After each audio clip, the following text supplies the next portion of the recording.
They want to see how it's done. Take my glasses. Alright. I think I'm going to call this fore and aft white, because I guess this is the fore and this would be the aft, and it's all fore and aft white. All it is just a wave of old pieces of glass, pottery, and this is the other part of that 1930s typewriter case or suitcase. I'm not sure which. But what I usually do is I take a punch, or actually a prick, and I put the piece somewhere where I want it, and then go ahead and I put a couple of holes in there real close like, so you can't see where the wire's going. And then on both sides, and then I take the piece off, and then I got 4 holes there because I'm going to put 2 pieces of wire in there to start. It's good. So then I drill it.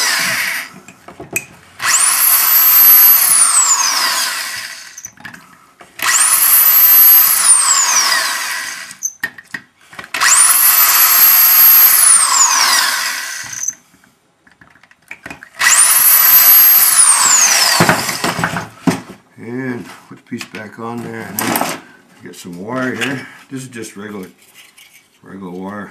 You get at Walmart, get anywhere. But it's pretty, just dark color because you can't see it. I don't like to show the wire though too much.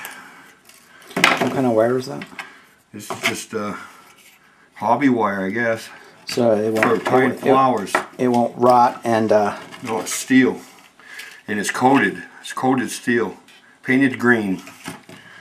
So to keep, I like green. I have other colors. I got copper, and I got brass, but this is kind of obvious. I even use parts of old radios sometimes. Then I got metal, different kinds of those. It's just old wire. It all depends. I like the darker stuff because it doesn't show so much. It's not to show the wire so much as it is to. Well, I don't mix copper and iron because they react. You need brass in between if you're going to do that. Right. So you know the plumber's rules. Yep. Yep. Exactly. I don't know how much you want to go into this. It might take a minute. I ain't as steady as I used to be. I'm getting older too, so.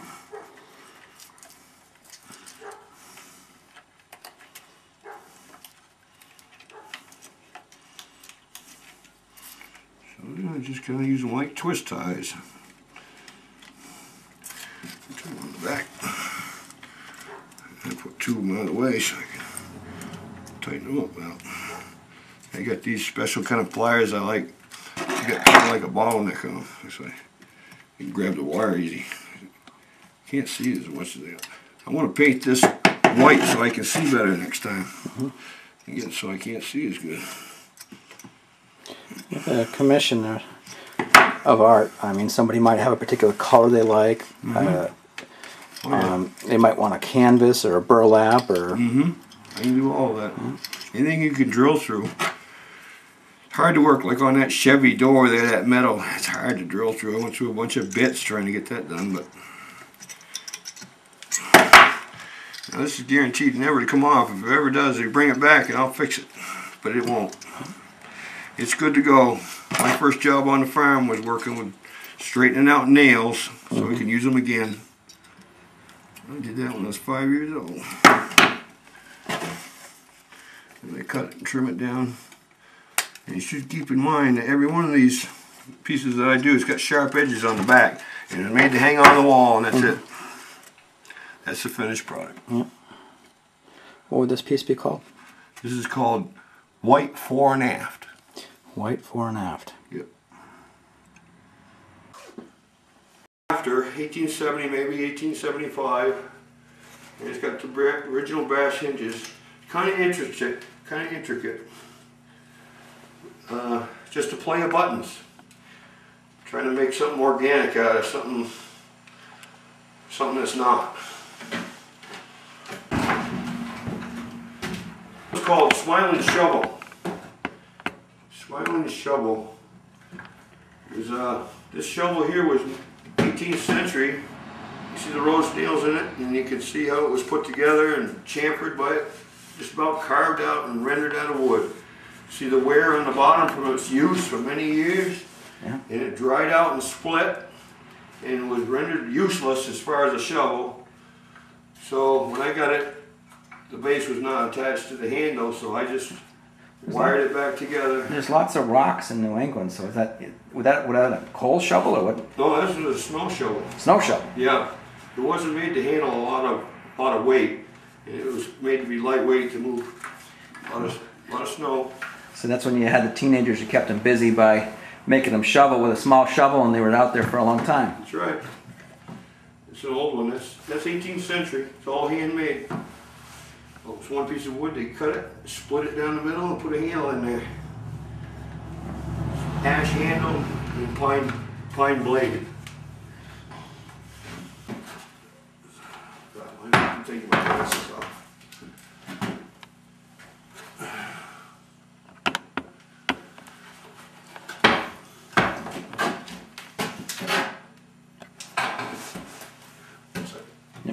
This is called tabled constellation. Probably because it's like a constellation and with a star, and maybe these other things are going to be interpreted as other stars or planets or whatever. But it's an arrangement on a table, so it's a table constellation. Tabled constellation. This is a collection of things that I probably found metal detecting, but not necessarily. Everything appears to be porcelain or glass. And in digging an old dump or something like that, I might have sifted through and found these old 18th century clay pipe remnants and things, and just figured I'd make a nice cacophony on this old. This is for a cane chair that had broke through back in the 20s and 30s. These things were sold cheap during the Depression. Instead of reweaving the chair, they just put this on top of the cane seat and just tacked it down. So there's a number of these that I found, and I find them a good canvas because they have a decoration in them themselves. It's mostly cellulose. It's not very heavy at all, but the construction and the uniqueness, the ingenuity of taking something like that to replace a cane chair always intrigued me. How fragile is it behind as far as hanging it on something? Oh, you could hang. You can hold up where it was. Yeah. I'm sorry? Yeah, that's fine. It's got like a wire behind it. Yeah, that's what I do is I take a prick, I prick around the outside of stuff, and then I take the wire and go through it and tie it off, and some of it might even look as good as sutures, maybe. Yeah. But I did a little fly tying, and I've always worked good with wire, and I try not to use it so obviously it overpowers anything, but everything's on there pretty sturdy. It would never fall off by itself. Okay. This one here I call Spiritual Warfare, and it's really pretty simple. Basically all it is a black walnut panel with ebony and ivory arranged in a battle-like scene. And I think you'll see here the white is dominant. Okay. Ready to go? Yep. Yeah, this is a piece of plywood. I don't usually like to use plywood for anything, but this is an old piece of plywood, and it was finished, and somehow it got a burn mark on there. I don't know what, but it had some character, and it's nice and round, and I thought it would go good with these shapes. There's chair parts here, and then there's these are all wooden wares that I just kind of arranged. There's oak pieces and there's pine pieces, and then this here is probably Victorian. This is probably from the 20s, but it's just a study in geometric shapes. Okay. And what would be the age of the parts on that? Would you imagine, or? I imagine most of it's Victorian. Which would be what range of years? Well, Victorian ranged from around 1851 to 1910, is my guess. Yeah. She had a long reign. Queen Victoria had a long reign. This is called wallflower. Basically all it is real primitive hex head nuts, or excuse me, square nuts, the old ones. And then there's some screws and some flathead cross-cut nails in there and screws. It's just What years do you think those were used? these old nuts like that were used probably up until the 20s. And then they went to hex head because you could get hex heads you could tighten better and so forth. These are pretty crude. They're early machine parts. So I mean, what could be the oldest that a square nut would be? Maybe as early as, I'm going to guess 1850s, pre-Civil War. That's my guess. Could be earlier than that. Cross-cut nails are probably Victorian, 1880s. Okay. And those you found around here or out metal detecting? No, they were here, a lot of them. Yeah. Okay. Rocket. This is called silver steading, probably because there's a lot of sterling silver in this one, or coin silver. These are Victorian, mid-Victorian to late Victorian letter opener holder handles. Yeah. Here's a Civil War era fork, and this is a real primitive 18th century wrought iron hook. It was meant to just pound into a beam or a post to hang a coat or a hat.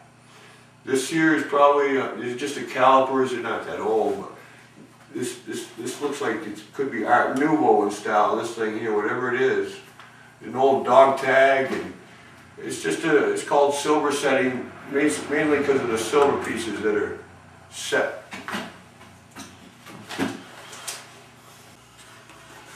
Horn of Plenty, that's called? Horn of Plenty, yep. Yeah. These are old primitive hay rake tines. This is the base of a shaker basket. I know it was shaker because there was we cleaned out an old salt box house in northern New Hampshire from where they were, the shakers. And of course it's rotted.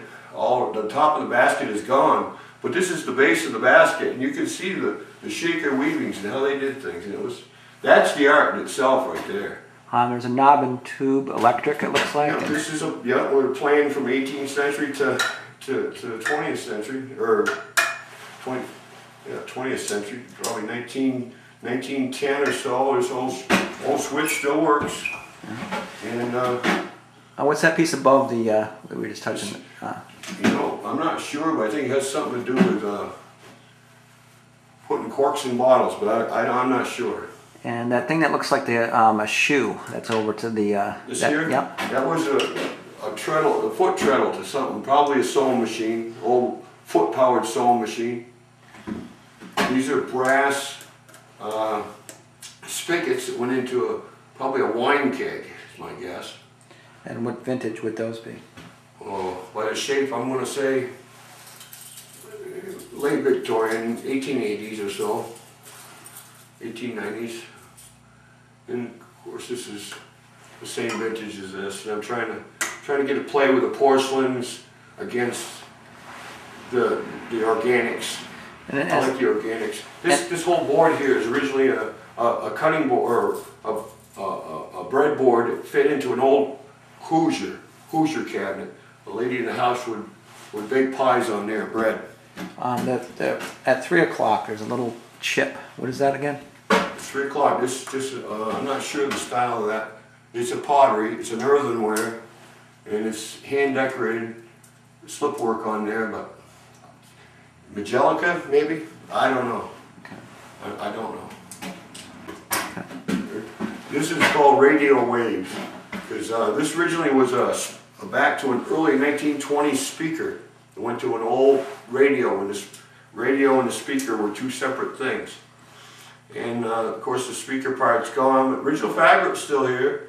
And I've used this as like a grate to attach the different things onto it.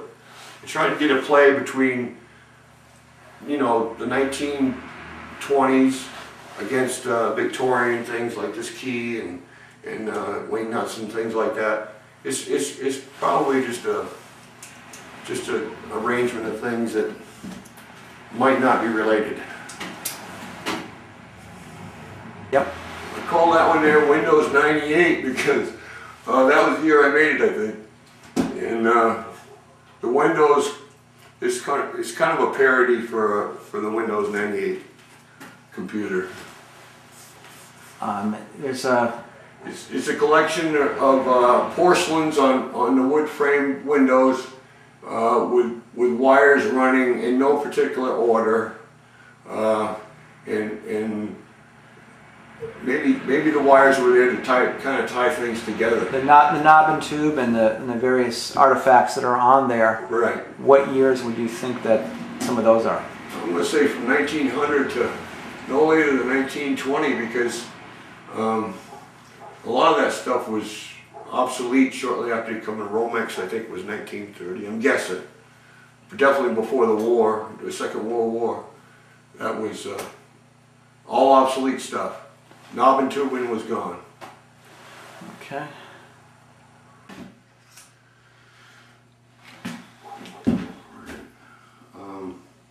We'll do this one.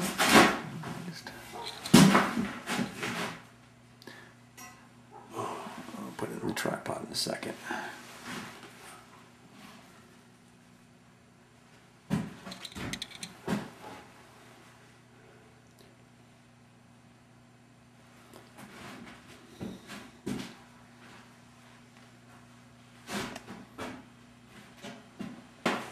This is another Hoosier cabinet breadboard. Originally slid in and out of the unit.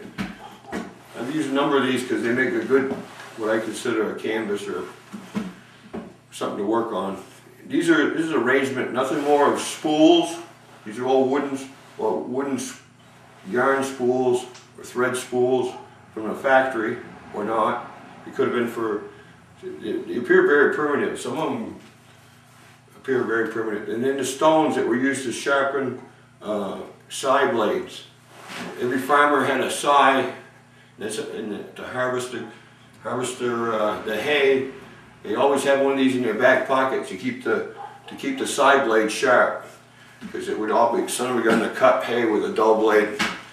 So these were all very common back in the early days. But now they're obsolete and nobody uses them anymore, so I figured we could just put them on this board and remember what they used to be. I'm not sure what this is, or what the name of this is. I kind of forgot. But basically it's an old grate, Victorian, probably mid-Victorian grate, cast iron grate, used in the house to convey heat from one floor to another probably. And it's just an arrangement of primitive things or semi-primitive things with a play against even the Deco period, maybe even up to the 1960s. This certainly is 1930s, got that retro look. It's a nice pair of ice tongs that were stretched out. So basically, again, everything is incomplete by itself. And it's 18th century punch here. The handle is turned by a foot lathe. Somebody turned that on a foot lathe. So it's handmade. That's an early piece. This is black walnut, probably mid to three-quarter America, the 1800s. It's black walnut pole from a dresser or something. Cutting boards, pretty primitive. I just like things to come out right. Every once in a while, every 10 times, something comes out right. This is called plumb plug, because the plug is plumb, straight vertical.